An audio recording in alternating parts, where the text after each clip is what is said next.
South ఇండియాలోనే biggest sorry store మన Varahi silks మన విజయవాడ ఎంజీ రోడ్ లో డిసెంబర్ 4వ తారీఖున ఘన ప్రారంభం. ఎవరున్నా విరాట్ కోహ్లీ లేకుంటే రోహిత్ శర్మ ఇవే పడతారు వీళ్ళందరూ కలిసి. సో మన దగ్గర ప్రాబ్లం ఏంటంటే నేను చెప్పాను చూడండి, మన దగ్గర డ్రాయింగ్ రూమ్లో కూర్చొని ఐపీఎల్ చూసుకుంటా ధోని దగ్గర బ్యాటింగ్ ఎట్లా చేయాలని చెప్తారు మన వాళ్ళు. True, they are all experts. ఒక వీక్ బడ్జెట్ వచ్చినప్పుడు అందరు బడ్జెట్ ఎక్స్పర్ట్స్, ఫైనాన్స్ ఎక్స్పర్ట్స్ అయిపోతారు. క్రికెట్ మొదలైతే అందరు క్రికెట్ ఎక్స్పర్ట్స్ అయిపోతారు. దాని తర్వాత ఇప్పుడు యుద్ధం వచ్చినప్పుడు అందరు యుద్ధం అన్ని వార్ ఎక్స్పర్ట్స్ అయిపోతారు.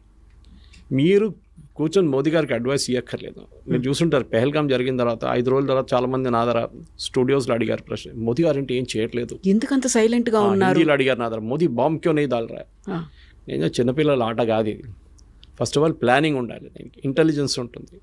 ఎక్కడెక్కడ వాళ్ళ టెర్రర్ క్యాంప్స్, వాళ్ళ దగ్గర 24 టెర్రర్ క్యాంప్స్ ఉంది పాకిస్తాన్. మనం కొట్టింది 7 నుంచి 9, దాంట్లో 14 మిసైల్ యూస్ చేసాం మనం. ఒక స్పాట్లో మనం 3 సార్లు కొట్టాం. మీరు చూసుంటారు ఆ వీడియో వాళ్ళు చూపించిన దాంట్లో. సో ఆ పరిస్థితికి రావాలంటే 14, మీరు గుర్తుంటుంది మన ఉరి జరిగిన తర్వాత సర్జికల్ స్ట్రైక్స్ 9వ రోజు జరిగింది. పుల్వామా జరిగిన తర్వాత బాలాకోట్ స్ట్రైక్ 13వ రోజు చేసాం. ఈసారి 14వ రోజు చేసాం. టైం అన్నిటికీ ప్లానింగ్ ఉంది, ఎందుకంటే వాళ్ళు రెడీగా కూర్చున్నారు అక్కడ. పహల్గాం కాగానే ఇండియా అటాక్ చేస్తారని వాళ్ళకి తెలిసిపోయింది, టెర్రరిస్ట్ కానివ్వండి పాకిస్తాన్ ఆర్మీ. కానీ ఒక వారం తుపాకీ కూర్చొని పట్టిన మనిషి ఒక వారం తర్వాత అంటాడు ఏంటి ఎవరు రావట్లేదు, ఇది బోర్ కొడుతుంది కదా, మనం ఎంత కూర్చోవాలి చెప్పేసి పక్కన రిలాక్స్ అయిపోతారు. ఆ టైంలో కొట్టాలి. That is very important. Sun Tzu అని చెప్పి చైనీస్ ఫిలాసఫర్ ఉన్నారు, చాలా ఫేమస్, మీరు చదువుంటారు. ఆర్ట్ ఆఫ్ వార్ అనే ఒక బుక్ రాశారు. దాంట్లో he always says you should catch the enemy unprepared. చాలా ఇంపార్టెంట్. ప్రిపేర్డ్ ఉన్నప్పుడు మనం మిసైల్ ఫైర్ చేస్తే వాళ్ళు ఫైర్ చేస్తారు, మనకేం అడ్వాంటేజ్, మళ్ళీ మన మీద ధ్వంసం ఎక్కువైపోతుంది. సో వాళ్ళు ఈ షుడ్ మొత్తం ప్లానింగ్ చేసుకున్న తర్వాత డీటెయిల్ ఇంటెలిజెన్స్ వచ్చిన తర్వాత మనకు కరెక్ట్గా హిట్ చేసాం. వాళ్ళు కూడా అడ్మిట్ చేస్తున్నారు ఇంతమంది చనిపోయారని చెప్పి. ఒక ప్లేస్లో అయితే ఏదో మస్జిద్ లోపల మహిళలు పిల్లలు అందరు చనిపోయారన్నారు.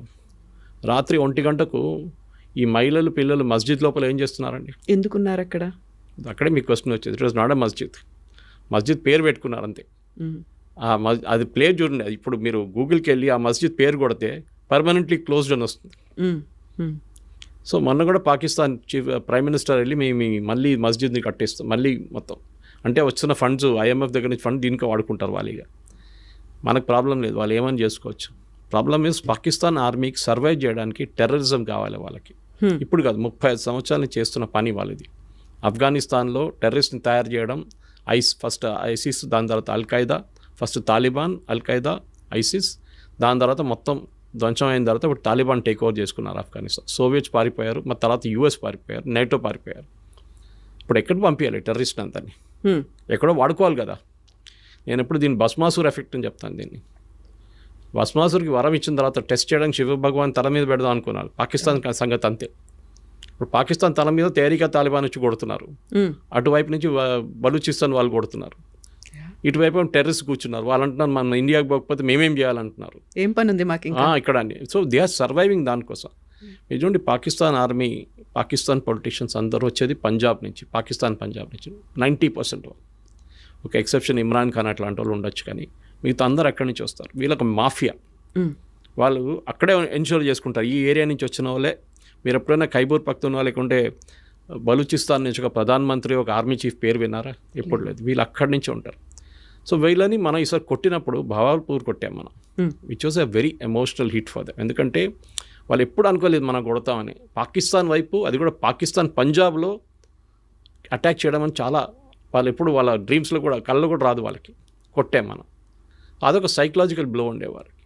దాని తర్వాత మీకు తెలుసు రెస్ట్ ఆల్ ఈజ్ హిస్టరీ అని చెప్పేటట్లు మనం చాలా కొట్టాం. దాని తర్వాత వాళ్ళు వచ్చి మన దగ్గర మా విరామణ చేసుకుందాం, మనకు ఇప్పుడు ఒక ఒప్పందం లాగా చేసుకుని, ఒప్పందం ఎక్కడ సైన్ చేయలేదు. We are not signed any agreement.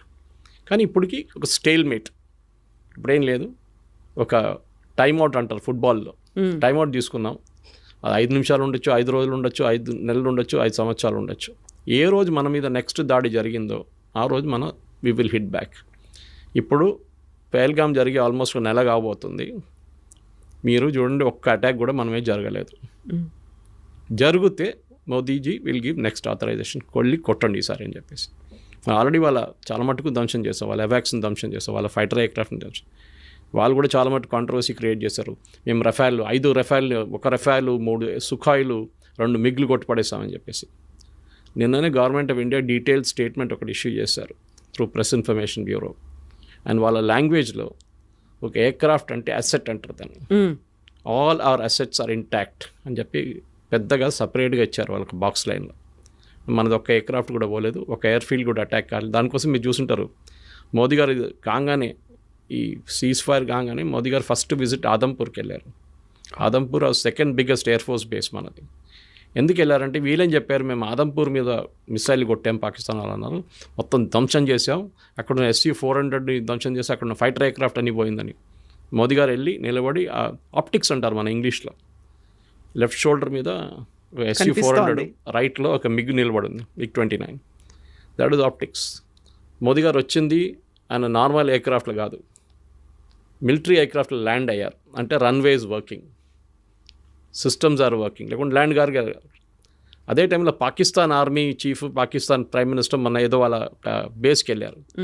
Air force బేస్కి వెళ్ళలేదు, ఆర్మీ బేస్కి వెళ్ళారు. అది కూడా ఎట్లా వెళ్ళారు, కార్లో జీప్లో వెళ్ళారు.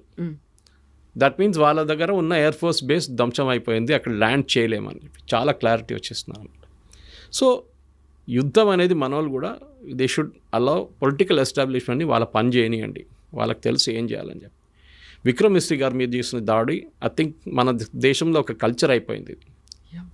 ఎవరైనా మీ ఒపీనియన్కి వ్యతిరేకంగా ఏమైనా చెప్పారంటే వాళ్ళ మీద ట్రోల్ చేస్తారు.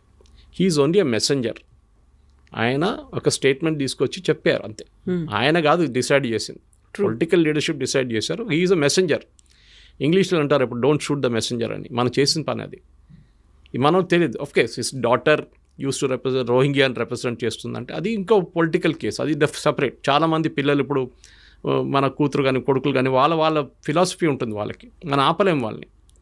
దాన్ని బట్టి మన పేరెంట్స్ మీద ఎందుకు పడ్డాలి. అది అఫ్కోర్స్ అమ్మాయి మీద కూడా దాడి చేశారు, చాలా ట్రోల్ చేశారు, ఆమెని మళ్ళీ ఆమె అకౌంట్ ప్రైవేట్ చేసేసింది.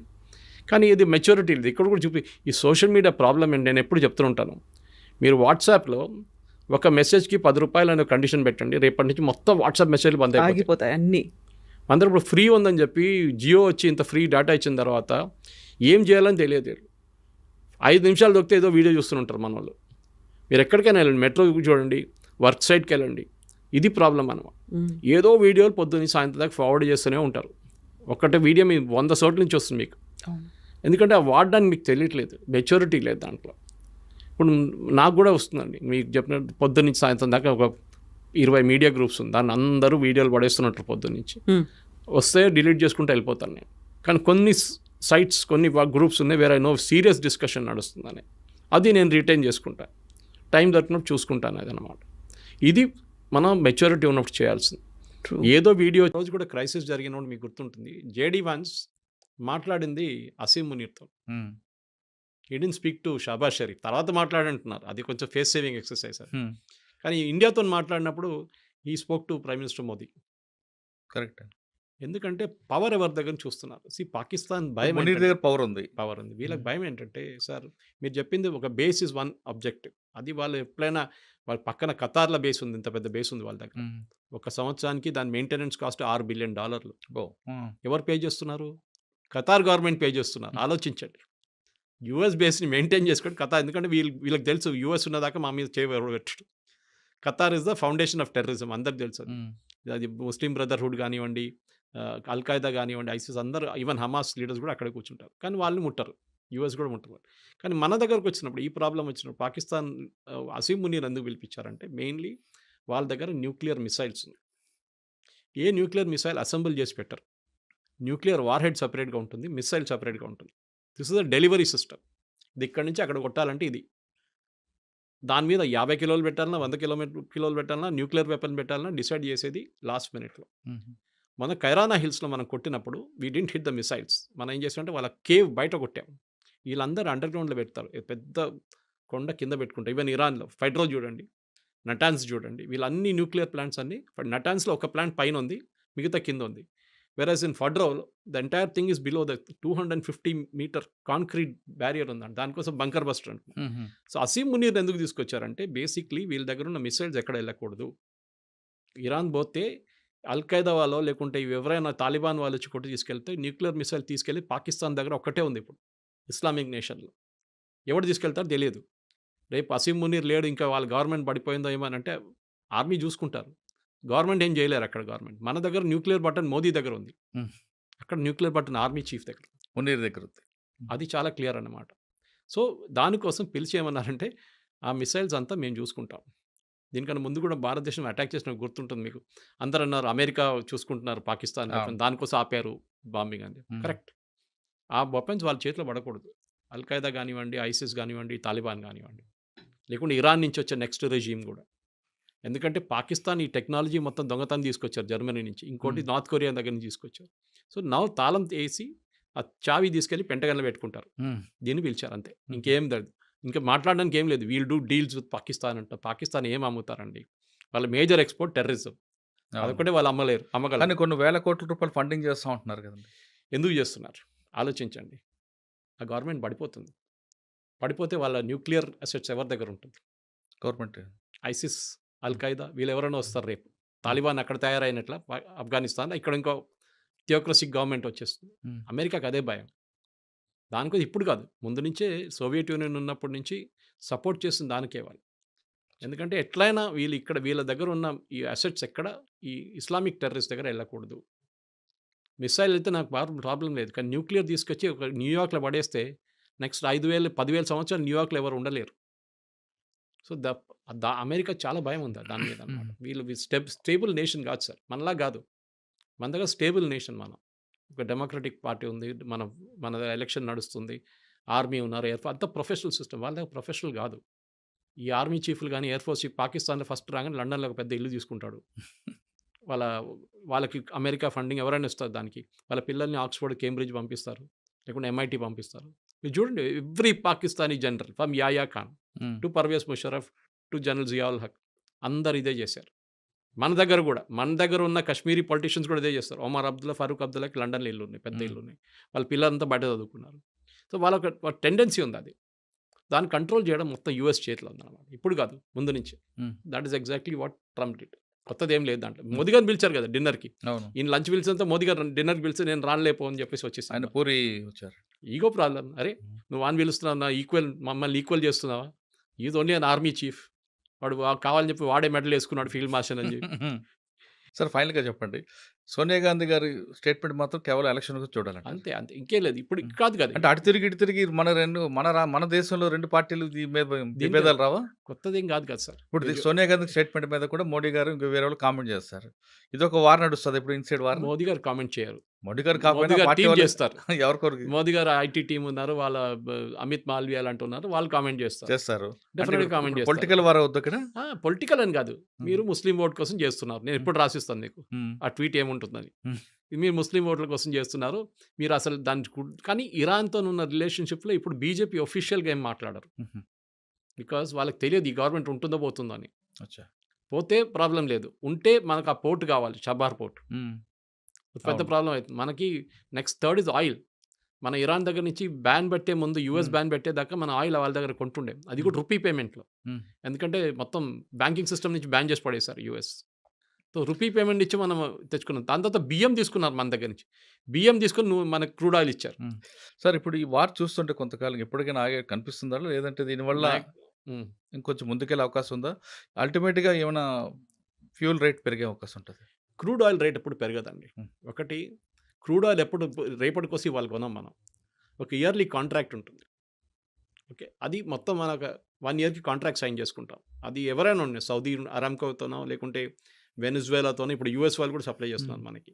ఇరాన్ మన దగ్గర ఐ థింక్ మనం లెస్ దాన్ అసలు కొనట్లేదు ఇరాన్ దగ్గర నుంచి, బ్యాన్ ఉన్న దానికి. ప్రాబ్లం ఎక్కడ వస్తుందంటే స్ట్రేట్ ఆఫ్ హార్మూజ్ అని ఉంది, మీరు చూసుంటారు. ఆ ఇరాన్ పక్క నుంచి, ఇరాక్ పక్క నుంచి వచ్చే ఒక స్ట్రేట్ ఆఫ్ హార్మూజ్ ఉంది, చిన్న వాటర్వే. అక్కడి నుంచి చాలా ఈ పెద్ద పెద్ద కార్గో షిప్స్, ఈ ఆయిల్ షిప్స్, కంటైనర్ షిప్స్ అక్కడి నుంచి ట్రావెల్ అవుతుంది. అది ఎక్కడైనా బ్లాక్ అయితే, అక్కడైనా బాంబ్ జరిగితే then definitely they will be an impact. కానీ మన దగ్గర స్ట్రాటజిక్ ఆయిల్ రిజర్వ్స్ అని మోదీ గారు గవర్నమెంట్ వచ్చేకన్నా ముందు మన్మోహన్ సింగ్ గవర్నమెంట్ నుంచి స్టార్ట్ చేశారు. మోదీ గవర్నమెంట్ తర్వాత ఇంప్లిమెంట్ చేస్తారు. స్ట్రాటజిక్ ఆయిల్ రిజర్వ్స్ ఏంటంటే మనకు ఒకటి వైజాగ్ వైపు ఒకటి, లొకేషన్ చెప్పట్లేదు గవర్నమెంట్, ఇంకోటి మ్యాంగ్లూర్ వైపు ఒకటి పెద్ద రిజర్వ్ ఉంది అండర్ గ్రౌండ్. మీరు ఆలోచించకుండా పెట్రోల్ బంక్కి వెళ్తే మన ఒక అండర్ గ్రౌండ్ రిజర్వ్ ఉంటుంది, దాంట్లో ఒక 2,000-3,000 లీటర్లు ఉంటుంది.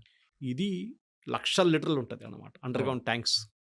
అండర్ గ్రౌండ్ ట్యాంక్స్ ఏం చేస్తారంటే ఆయిల్ రేట్ తగ్గిన టైంలో తీసుకొచ్చి దాంట్లో పడేస్తారు. మ్మ్. ఆయిల్ రేట్ ఎంత పెరిగినా కానీ ఒక 3 నెలలు నడిచిపోతుంది మనకు దానికి. ఆ రిజర్వ్ మళ్ళీ రీఫైన్ చేసుకొని మనం యూజ్ చేసుకోవచ్చు. అచ్చా. సో మన దగ్గర స్ట్రాటజిక్ రిజర్వ్స్ ఉంది. ఈవెన్ యూఎస్ మెయింటైన్ చేస్తారు. రేట్ ఎక్కువైనప్పుడు వాళ్ళు ఆయిల్ రిలీజ్ చేస్తారు మార్కెట్లో. ఉల్లిపాయలాగా అనమాట. అదే అదే. ఉల్లిపాయలు కోల్డ్ స్టోరేజ్ ఎందుకు పెట్టుకుంటారు? ఉల్లిపాయల రేటు ₹100 వెళ్ళంగానే వాడు మొత్తం తీసి బయటపడేస్తే అది రేట్ క్రాష్ అయ్యి ₹50 వచ్చేస్తుంది. సేమ్ పాలసీ ఇక్కడ కూడా.